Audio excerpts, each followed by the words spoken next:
What could that be? Could it be your favorite bag of chips? Maybe a fresh Honeycrisp apple? A stalk of celery, perhaps? No, that was a soundbite that I ripped from a YouTube video of an ASMR channel eating fried chicken. Crazy, right? I'm sure some of you are watering at the mouth right now, and for those that are health conscious, you probably wish you had something to tame that craving. Lucky for you, in 2010, the air fryer stormed onto the small appliance market.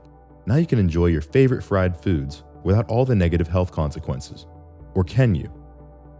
In today's video, we're going to see if the air fryer is actually better or worse for you than traditional oil or deep fat frying. Let's start with the facts. You can cook almost anything in an air fryer, and what's even better, you can use an air fryer to achieve that golden brown, crispy fried goodness we all know and love, while cutting out 70 to 80% of the calories. To take it even further, when you oil fry potatoes and other starches, there's an important chemical reaction that occurs. A byproduct of this reaction is a chemical called acrylamide, which research links to greater chances of getting certain cancers. One study shows that air frying potatoes can reduce the amount of acrylamide present by up to 90%. So air frying the right foods can potentially reduce your chances of getting certain cancers.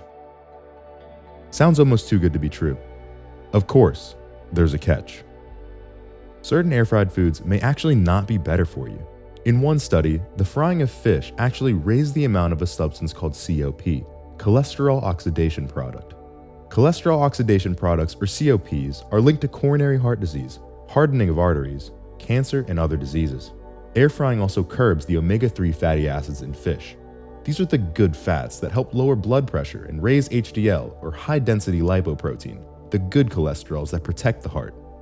Let's get back to a lighter note. When you're trying to lose weight, it's not a matter of cutting out any major food groups, carbs, proteins, or fats. You shouldn't do that at all. In fact, it's a matter of calories in versus calories out. A calorie surplus to gain, a calorie deficit to lose. So let's get back to the question. Is air frying better for you than oil frying?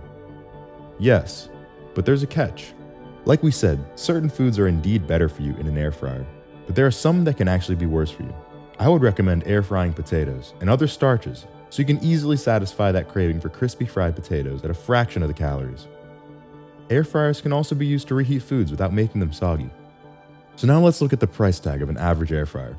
There are options from under $20 and up to $300. So let's say the average price is around $150.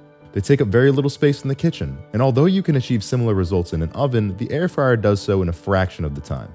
Overall, the air fryer can be a great addition to your fleet of kitchen appliances. They can be beneficial in the efforts of reducing calories for weight loss and monitoring dietary fat intake. However, be careful of the foods that you cook in your air fryer, as you could potentially inhibit some good fats from being a part of your diet.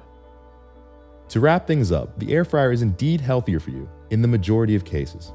Here at this channel, we're all about being time efficient while being health conscious, which is why the air fryer gets the Nutrivision seal of approval.